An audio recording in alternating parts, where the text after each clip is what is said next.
The Rangers continue to love being away from New York. A young Shark star is playing like an MVP, and Kirill Kaprizov and Connor Bedard have big games. Details coming up on this edition of Locked On NHL Game Night. When that final horn sounds, you know it's time for Locked On NHL Game Night. All the post-game reactions to every game across the league, every single night, with insights only the hosts at Locked On can provide. Prepare to experience game day reactions like never before. Only on Locked On NHL Game Night. Your team every day. Hey, hockey fans, welcome to Locked On NHL Game Night, part of the Locked On Podcast Network, your teams every day. Thanks for making Locked On NHL Game Night your place to get a recap of the night in the NHL during the regular season and the playoffs. We are available wherever you get your podcasts and on YouTube. Today's episode is brought to you by FanDuel. Download the FanDuel app now by visiting FanDuel.com and win $300 in bonus bets if your first $5 bet wins. I'm Eddie Garcia, an LA Kings fan on the West Coast. He is Shukri Wrights, a Boston Bruins fan on the East Coast. Together, we're here to tell you all about the goals, saves, big moments, and stories from the night in the NHL with a big assist from some of our locked on local experts. Shu, we had some young stars on display on Friday night. We did, and that's the theme for tonight. The young live forever.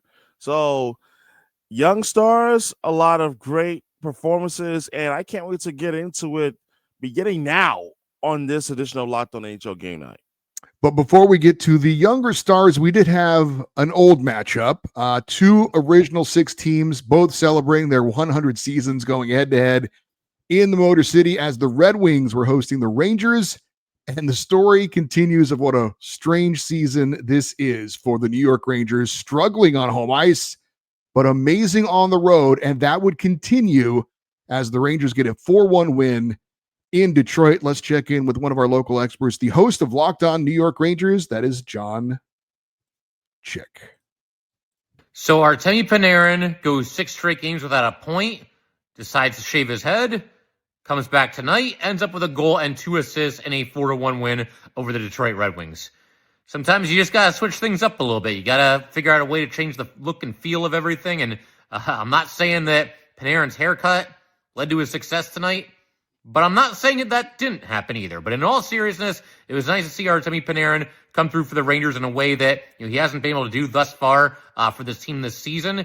He, along with Alexis Lafreniere, two of the more maligned Rangers to start this year, came through. Lafreniere ends up with a goal and an assist, and hopefully it's a sign of things to come because sooner or later, you need your best players to be your best players. Cliche though that might be, that's what needs to happen. That's what needs to happen for the Rangers moving forward. You can't rely on bottom sixers to carry the day offensively every single night. So hopefully for Panarin and Lafreniere, there's a sign of what's to come, and we'll be breaking it down on the next episode of Locked On New York Rangers. Do not miss it. All right, and thanks to John Chick for that report. Again, the Rangers are now 7-1-1 on the road, while 0-5-1 at home. They are the first team in NHL history to get their first 7 wins of the season all away from home. So why this is the case, I don't know.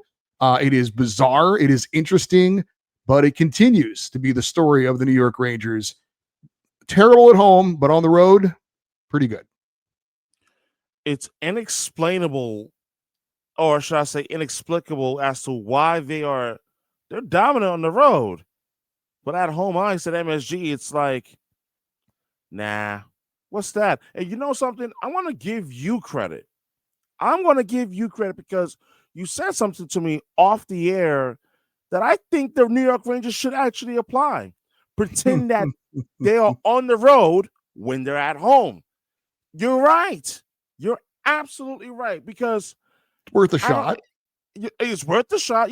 Because you talk about changing of luck, getting the change in look by Artemi Panarin. It worked. So why not do that for at home? But all kidding aside, man, I'm not totally surprised by Artemi Panarin's performance with the 3-point performance he had tonight, the goal and the 2 assists, because let's face it, Artemi Panarin in his last 16 games, he's had 28 points, 10 goals, 18 assists against the Red Wings. So this is a team that he is used to torturing offensively in his Rangers career against the Detroit Red Wings. So for me, I'm not completely surprised, but man, did he need to finally wake up and start playing like the Artemi Panarin of old? And listen, you talk about a Ranger team that is in fact now owning the Detroit Red Wings. The Rangers have now beaten the Red Wings 7 straight times. And Jonathan Quick, you look like the Jonathan Quick of old when he was at the Los Angeles Kings tonight. And ultimately for the New York Rangers, the best players were truly the best players, and that was something that you needed to see. I talked about Panarin tonight. Alexis Lafreniere had a pretty good night tonight offensively. Mika Zibanejad was pretty good as well in terms of like the 2 points which were both on the assist aspect. So the big gun showing up, Tim Panarin gets a new look, and the Rangers continue to own the Detroit Red Wings. Yeah, I was suggesting that the Rangers stay in a hotel and everybody get on a bus together and drive to Madison Square Garden. I don't know if they'll try that, but maybe at some point. They should. You mentioned Jonathan Quick. As an LA Kings fan, I thought he was cooked several years ago. And I granted he's not a number one anymore, but he has kind of remade himself into a really solid number two. And with that win over Detroit, he's now 12th all time in wins, tied with Glenn Hall. On the other side of this, the Red Wings up and down so far. This one's certainly down. Let's get a check on them from the host of Locked On Detroit Red Wings, and that is Brian Fisher. Red Wings fall 4-1 to the New York Rangers on their return to home ice, and it was a frustrating loss for the Detroit Red Wings. Not frustrating because I thought they played poorly. I mean, I thought they could have certainly played better, but frustrating because they continue to get opportunities to score and not capitalize. And no bigger example of that is the fourth goal for the New York Rangers. The Detroit Red Wings go down the ice, 2-on-1, Patrick Kane, Alex DeBrincat. They don't score, and it comes back down for a Lafreniere breakaway to make it 4-1. Patrick Kane also had an opportunity in literally with no goalie in the crease. And I know there was a little bit of a hook going on there, but that is a goal 99% of the time. The Red Wings have scored 3 goals in the last 3 games total. That's not good enough. And I still have faith with the way they're performing that the goals will come, but it is frustrating nonetheless right now as they drop games and drop points. And thanks to Brian Fisher for that report. He's absolutely right. I still have no idea how Patrick Kane did not score into that wide open net. It's inexplicable for a guy who's, approaching 500 career goals. He's done that many times, but he couldn't do it on this night. And that was part of the story, as Brian said, for the Red Wings. It was unbelievable. I thought that was an easy shoe-in, bury the puck in the back of the net. Nope. But I guess puck luck. But in this case, I mean, it's as easy as you like to say in basketball, missing a layup or a two-handed dunk. That was pretty much it, and that ends up burning you on the opposite end on the Alexis Lafreniere breakaway goal that was scored to make it 4-1. And if you're Detroit, you're wondering, man, like tonight, what happened? I mean, with all due respect to JT Compher, who scored the lone goal for the Red Wings, I don't understand what is it with the Red Wings in terms of their inability at times to score. It's not for the lack of skill. I don't think it's a lack of will, but it just almost it seems like they are more sour than a pickled Jill. Like I'm confused. So tonight was one of those instances for the Red Wings where like it wasn't a lack of physicality because they were there physicality wise, but I just thought that what ultimately boiled down to is the Red Wings' inability to bury some really good opportunities against Jonathan Quick, and but the thing is, when you're sharp and when you're very much in tune with what you're trying to do out there, some of those opportunities do go in the back of your net, and unfortunately, it didn't tonight. And listen, the big news for the Red Wings was the return of Patrick Kane, who had missed the 9 games with the upper body injury, and then I thought that he looked he looked okay. He looked solid in his return, playing a little more than 17 minutes tonight. But man, like offensively, what it boiled down to for the Red Wings is their inability to take advantage of the opportunities that they surely have had in this game. 3 of the top scorers in the NHL were on display in some games coming up. We're going to talk about it, and a couple of them really young stars on the rise. We'll give you the details on that next here on Locked On NHL Game Night.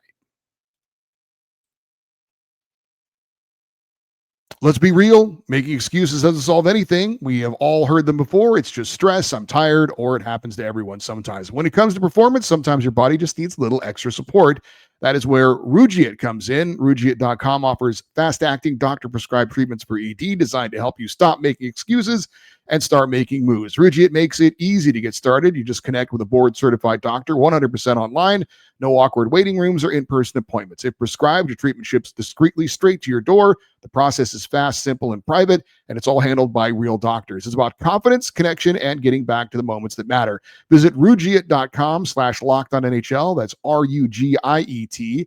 You'll get 15% off your first order. Again, Rugiet.com, RUGIET/LockedOnNHL. And don't forget to use our code LockedOnNHL so they know that we sent you. Rugiet, stop making excuses and start making moves.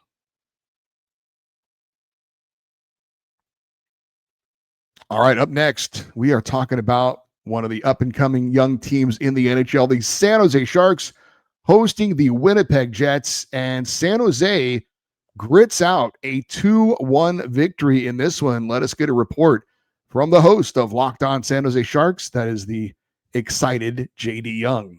For back department, I'd like to file a claim as the San Jose Sharks are officially back. They beat the best team in the NHL last year in the Winnipeg Jets 2-1 in a game that if it wasn't for Connor Hellebuyck, the Sharks would have run away with this game.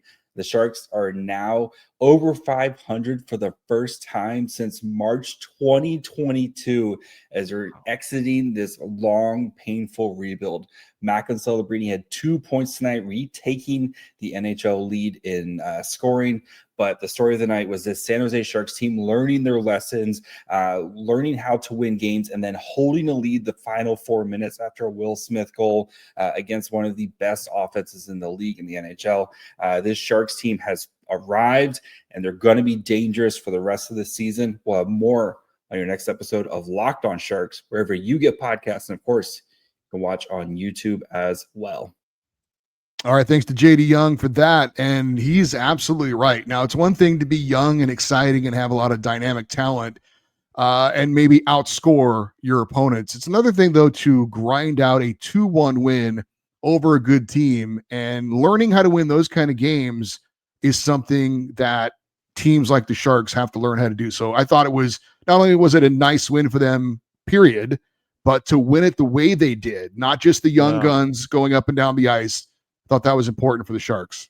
Massive, because you talk about the development of players, of young players at that in the NHL, is learning how to win those close, tight, one-goal games. And I thought tonight was a massive step in the right direction for the San Jose Sharks. So let's face it, they're cooking right now. They've won now 5 of the last 7 games. And I thought tonight was pretty much an indictment of the progress that they have been making since the early parts of the season. Because let's face it, Eddie, if this game was in October, the first week of the season, the Sharks lose this game.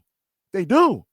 But now it's like, not only have they turned the page, but also the young players like Will Smith, Mac and Celebrini, they have grown and taken that step forward in terms of winning a tightly contested game in which that, let's face it, it wasn't all about goal scoring. It was about defense and goaltending. And I thought that the San Jose Sharks had that in spades tonight. You talk about like Will Smith scoring like the winning goal at 15:39 of the third period. And it wasn't just the fact that he scored. It was the way of how he scored. In which that Philip Kurashev, he passed the puck to Smith, who was in front, and this was right after Mac and Celebrini was stopped in close tight knit quarters. The puck getting behind on Connor Hellebuck on right there to get Will Smith the goal for him to basically help the Sharks take the 2-1 lead. You talk about a team learning how to win these type of games or hold on to these type of leads against the best team in the NHL a year ago. For me, I think it speaks volumes. It speaks volumes in terms of the progress that they've made, but then also gotta give credit to Alex Nedeljkovic, who had a 31 save performance, and I thought he was tremendous tonight in net for the San Jose Sharks. Yeah, I agree. And Sharks goaltending has certainly been an issue, and even kind of a joke at the beginning of the year when their goaltenders, both of them, were in the highlight reels for all the wrong reasons. But they're showing growth as well. And Macklin Celebrini, a goal, his 9th, and an assist.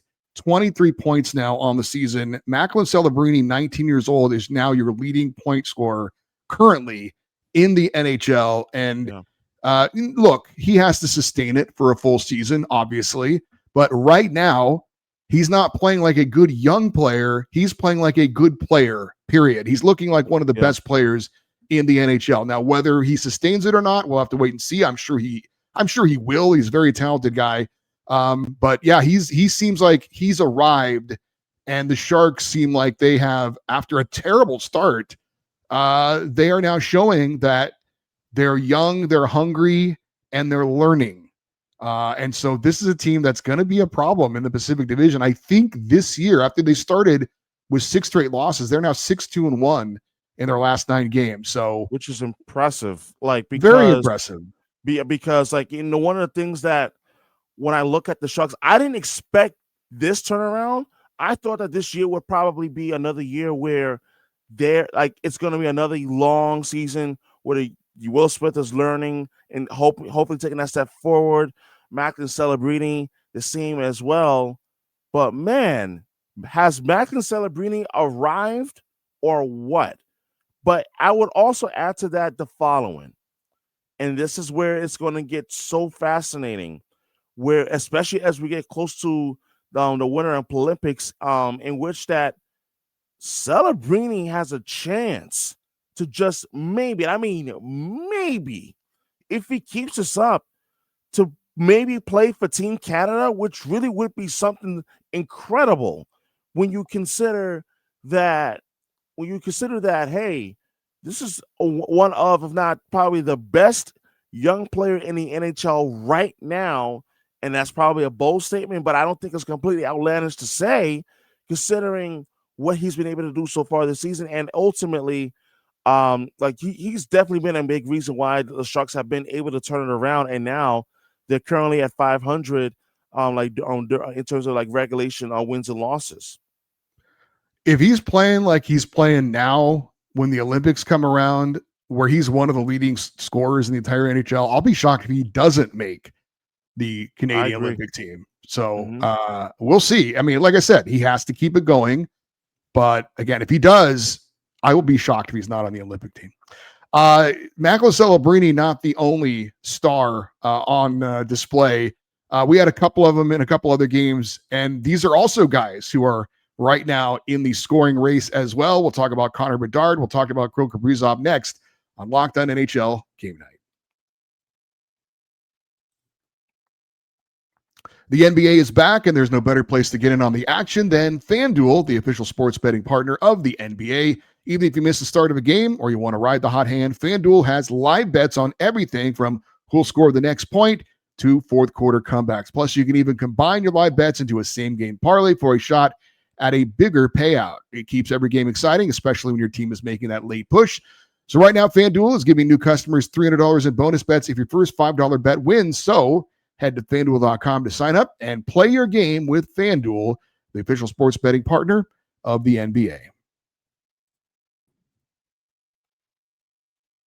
All right, up next, we had the Flames hosting the Blackhawks, and Connor Bedard leading Chicago to a 4-0 victory. Let's get a report on this one from the host of Locked On Chicago Blackhawks, and that is Jack Bushman. A night out in Calgary as the Blackhawks beat the Flames 4-0 to move to 2-2-1 during their current road trip, which will finally come to an end on Sunday in Detroit. And it was Connor Bedard once again leading the way for the Blackhawks to victory. A 4-point showing from Bedard, capped off by one of the best goals of his young NHL career. He extended his point streak to 7 games with 15 points during that stretch and momentarily tied Macklin Celebrini for the NHL lead in points. He continues to look like a different player here in his 3rd NHL season. Tyler Bertuzzi added another 2 goals. Andre Burakovsky with 2 points. And how about Spencer Knight, deservingly getting his first shutout as a member of the Blackhawks with 33 saves. Another clutch 2 points by the Blackhawks on their road trip. I'll get into more takeaways on tomorrow's episode of Locked On Blackhawks. And thanks to Jack Bushman for that report. It's kind of fun seeing a couple of guys who for the last few years, Hugh, have been filing these reports and been talking about a lot of losses. JD Young and Jack Bushman, you can feel the excitement in their voices as they see the Blackhawks and Sharks now becoming competitive and winning big games and seeing performances from stars like Connor Bedard. But Connor Bedard, as he mentioned, 4.9, he gets his 8th goal of the season. He had the primary assist on all 3 of the other goals, and he is 1 point currently behind Macklin Celebrini with 22 points for the NHL points lead. So youth being served right now in the National Hockey League as far as the players sitting atop the leading scorer list. It's good to be young. You know, like you got that youthful energy and you're bringing it on a nightly basis in the NHL. I mean, what a time for the NHL. Like you talk about the young stars who are really have been shining in recent weeks, like Connor Bedard and Macklin Celebrini as prime examples of that. But in terms of Connor Bedard in regards to this game, I think that there's another level of growth that he's taking this year. It's not just only about the scoring of goals, but his ability to create and generate offense for his teammates. And you saw that in how he played tonight against the Flames, in which that he had the primary assist on the other 3 goals. And I think that it goes to show you that Connor Bedard is really taking that step forward, and especially in this recent stretch of games where he has a point streak of 7 straight games now, which is the longest since he had a 9-game point streak last season, by the way. And then during the stretch, 15 points, 6 goals and 9 assists, which goes to show you that it isn't just only about the scoring of the goals, which is good, but it's about, creating offense for his teammates. And I think it's really good to see that how basically like his other teammates have benefited from his play. Namely Tyler Bertuzzi, who had a 2-goal night. And then don't forget Andre Burakovsky, who also scored and had an assist in this game as well. So it's good to see that the Blackhawks are actually finding their footing and have, beginning to get on a little bit of a roll, winning 2 in a row after starting a 6-game road trip with 3 straight losses. Yeah, good all-around win for Chicago. And as Jack mentioned, getting the goaltending as well from Spencer Knight, 33-save shutout in this one for Chicago. Blackhawks 7-5-3 now on the season. And that brings us to our final game of the day. It was the Islanders hosting the Wild. Minnesota getting a 5-3 victory in this one. And we talked about some of the young stars. Matt Zuccarello, I guess the old man in this one, as he returns. I should say Kirill Kaprizov, the old man in this one. Sorry. Matt Zuccarello, though, did return, made his season debut and made his presence felt on this one. But Kirill Kaprizov had a couple of highlight reel plays in this one, had a pass from deep in his own end to Marco Rossi to spring him for a breakaway. Gorgeous pass. And then he and Matt Zuccarello combine on a give and go and score for Kaprizov, his 9th of the year.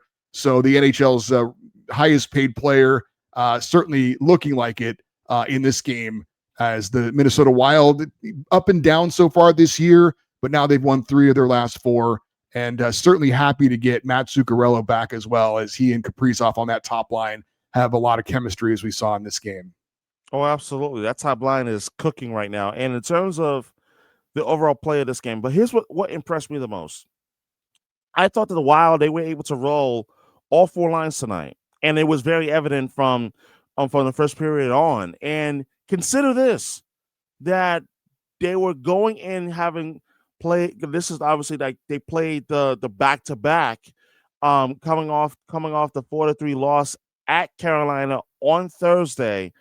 And that was something that that Minnesota head coach John Hines highlighted in the post game. And I thought that was 100% true, where the Wild, it wasn't just only the fact that they were able to find their game and make the adjustments tonight against the Islanders, but what I thought, for me, what was the most impressive part about it all was the fact that I was able to see, yes, Kirill Kaprizov, who offensively, he is the old man, and we're using air quotes here, so don't come for me or Eddie here, all air quotes, that Kaprizov, he had a tremendous game tonight. But then also for the older veteran like Matt Zuccarello, who, for him to make his season debut tonight, and I thought he played a pretty good game tonight, was very much important for a Minnesota team that they let's face it, they've had a very up and down season up until this point, but they certainly welcome him back and his presence in that lineup as well. And for me, also seeing Marco Rossi and Brock Faber score tonight, I think that was very important for the Minnesota Wild, in which that they continue to find their identity offensively as well. We talk about the leading point scorers right now in the NHL. Macklin Celebrini, 23 points, Connor Bedard, 21, and Kirill Kaprizov, 21 points, along with Jack Eichel and Connor McDavid. Those are your top 5 points producers currently in the NHL. Do want to get our final report, and this is from the losing side of this one. We check in with the host of Locked On New York Islanders, and that is Gil Martin. The New York Islanders fall to the Minnesota Wild 5-2 at home. Tough game for the Islanders. They were not ready to play from the opening faceoff. All the things that the Islanders had been doing better over the last 3 games or so, they didn't do well. Did not play disciplined in their own zone, turned the puck over, did not work hard to get into the dirty areas offensively, stayed on the perimeter, lost almost every 50-50 puck battle, did not get particularly good goaltending, and defensive assignments were just missed left and right, and the Islanders could not clear their own zone. This was a game where they were just not ready to play, and that is not a good thing when you're playing your last home game before a 7-game road trip. For more in-depth daily coverage of your New York Islanders, check out the Locked On Islanders podcast. And thanks to Gil Martin for that report. We talked about some of the young stars of the game. Not all of them had big games, unfortunately, for the Islanders. Their star, Matthew Schaefer, the number 1 overall pick. No points in this one for the Islanders as they lose this one. All right, if you want complete coverage of your favorite NHL team, there is a Locked On NHL Team podcast and YouTube show, for your team, except one. We're working on that, Calgary. And this show, of course, Locked On NHL Game Night, is there for you each and every night of the regular season and playoffs, wrapping up the night in the NHL. Don't forget to like and subscribe to this show. And if you want to post your comments, we'd love to hear what you think about what happened tonight in the NHL. That'll do it for this episode of Locked On NHL Game Night. For Shukri Wrights, I'm Eddie Garcia. Thanks for listening and watching Locked On NHL Game Night, part of the Locked On Podcast Networks, your teams every day.